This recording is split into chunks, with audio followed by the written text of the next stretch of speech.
Voyons maintenant ce que c'est que le module et l'argument d'un nombre complexe et ce que c'est que la forme trigonométrique d'un nombre complexe. On avait déjà la forme algébrique, là on va avoir une deuxième forme qui s'appelle la forme trigonométrique et plus tard, pour les maths experts, on verra une troisième forme.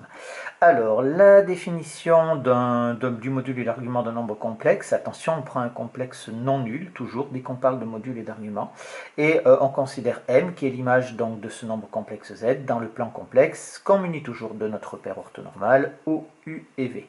Le module, eh bien, tout simplement, ça va être quoi? Ça va être le rayon polaire du point M. Donc, il est noté module de Z, alors c'est entre deux barres verticales comme ça, comme la valeur absolue, et on a le module de Z qui est égal à racine carrée de A au carré plus B au carré, c'est-à-dire ce qu'on avait dans le paragraphe précédent. Et un argument de Z, alors si le module c'est le rayon polaire, vous comprenez bien qu'un argument de Z, ça va être un angle polaire du point M, donc on le note arc de Z comme ça, et on a l'argument, le cosinus de θ, qui va être égal donc ici à A sur module de Z, c'est-à-dire est égal à A sur R, et le sinus θ va être égal à B sur module de Z, c'est-à-dire est égal à B sur R.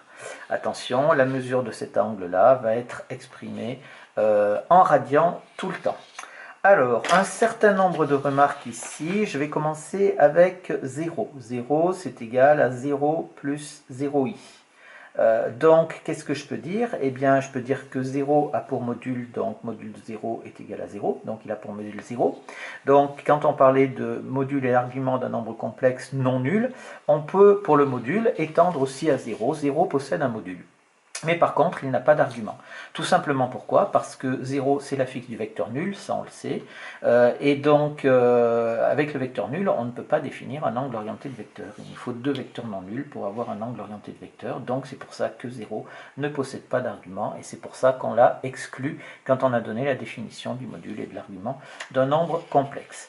Autre chose aussi, étant donné que l'argument, comme l'angle polaire d'ailleurs, on l'avait vu dans les exercices avec les angles polaires, c'est défini à un certain nombre de tours près, c'est-à-dire qu'on mesure un angle dans le cercle trigonométrique, mais on peut faire des tours sur le cercle trigonométrique, encore des tours complets dans un sens ou dans l'autre, et bien entendu, on est exactement au même endroit, ça définit le même angle, la mesure est différente.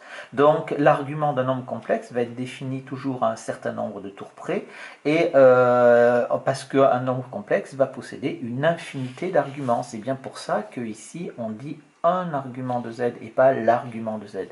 Donc l'argument, on va l'écrire sous la forme, si on en connaît un qui s'appelle θ, on dira que c'est θ plus k fois 2pi. K fois 2pi, ça nous indique qu'on fait un certain nombre de tours dans un sens ou dans l'autre, puisqu'on prend k qui appartient à Z, c'est-à-dire l'ensemble des entiers relatifs. K peut être positif ou négatif. C'est un entier, mais qui peut être positif ou négatif suivant le cas dans le sens dans lequel on tourne. Pour les maths expertes, ici on peut le noter comme ça, c'est-à-dire l'argument de Z est congru à θ modulo 2pi. Enfin, la dernière remarque, c'est que si je prends un nombre réel, si je prends au lieu un nombre complexe qui est un nombre réel, je rappelle que les réels sont des nombres complexes. Donc on peut l'écrire comme ça, Z va être égal à A plus 0i. Un nombre réel, c'est un nombre complexe dont la partie imaginaire vaut 0. Donc qu'est-ce que je vais faire si je calcule le module de Z? Ça nous fait racine carrée de A au carré plus 0 au carré. Et ça nous fait valeur absolue de A. J'ai rappelé les propriétés sur la racine carrée. Attention, deux propriétés qui sont très très proches l'une de l'autre, mais elles sont différentes. Ici, si je prends A dans R, je peux prendre racine carrée de A au carré parce qu'un carré est toujours positif. Mais à ce moment-là, le résultat, ça nous fera racine carrée de A. Et par contre, si je prends un réel positif, alors je prends la racine carrée de A et je la mets au carré, et là j'obtiens A. Il n'y a pas de valeur absolue. Attention, elles sont très proches, mais elles sont différentes l'une de l'autre. Ici j'utilise la première, donc la racine carrée de A au carré est égale à valeur absolue de A, et on retrouve cette notion de valeur absolue justement, et c'est pour ça qu'on a conservé la notation avec les barres verticales, parce que si on prend la notion de module juste sur les nombres réels, c'est la même chose que la valeur absolue, donc il était naturel de conserver la même notation.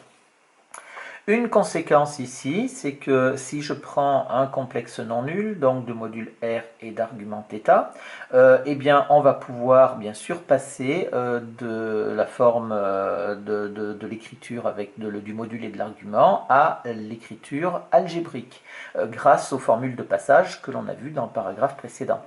Donc si je calcule ma partie réelle de z, ça va être donc ici on l'a vu dans le paragraphe, ça nous fait R cosinus θ.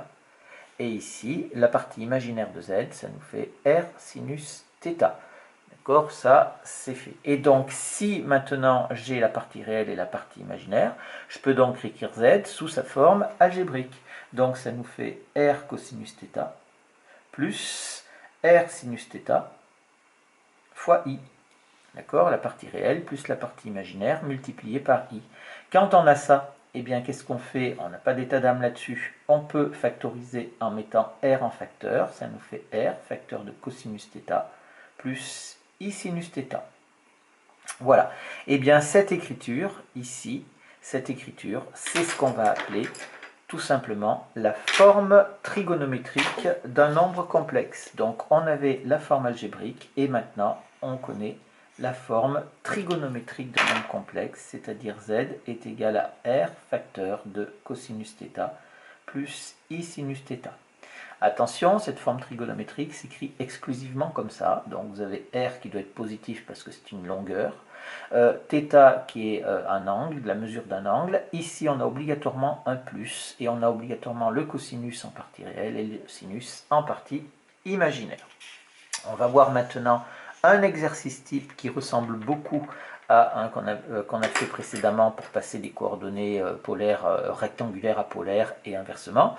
Alors ça va être exactement le même type de rédaction, mais la différence c'est qu'on va utiliser le vocabulaire définitif des nombres complexes.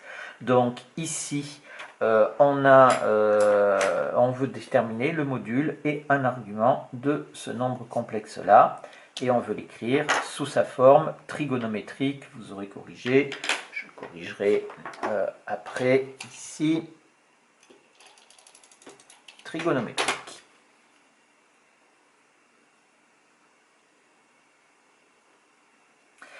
Alors, on y va, on va prendre, on va l'appeler z, ce nombre complexe est égal à 2 racines de 3 moins 2i.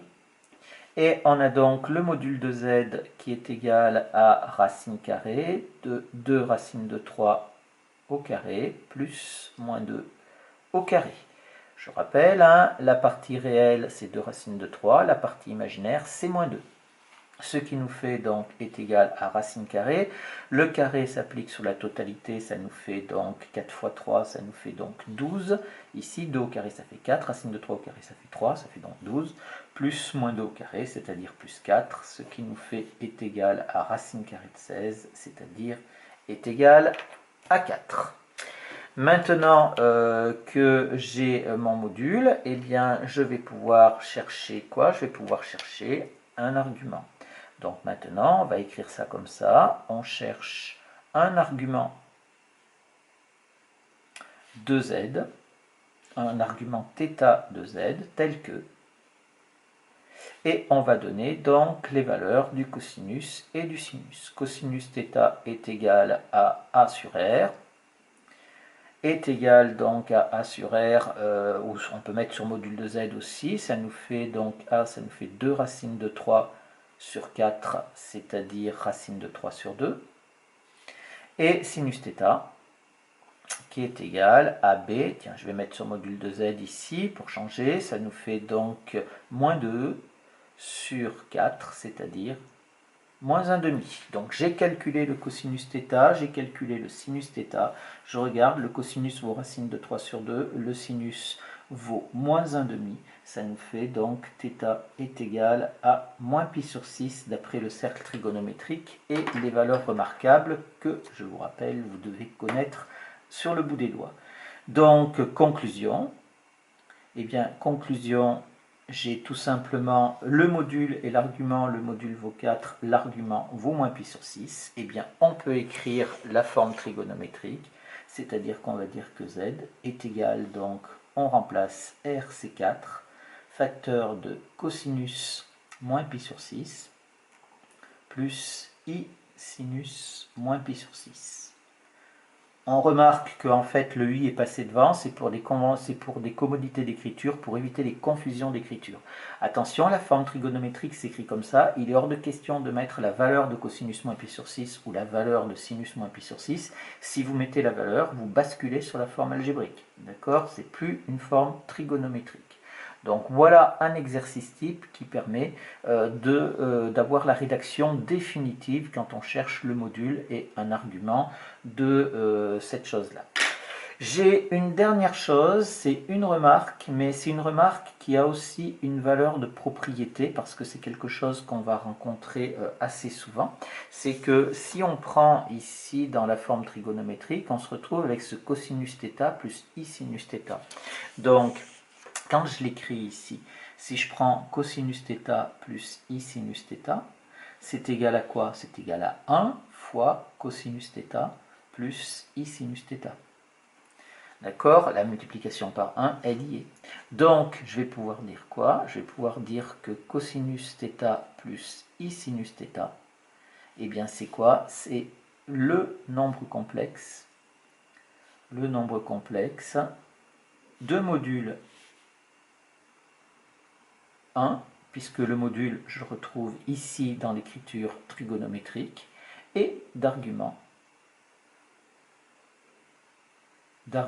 θ. Je précise, quand je dis d'argument, on pourrait dire dont un argument est θ. Voilà cette propriété qui est très importante et qu'on utilisera extrêmement souvent quand on travaillera avec la forme trigonométrique, puisque ce cosinus θ plus i sinus θ, on va le retrouver absolument partout.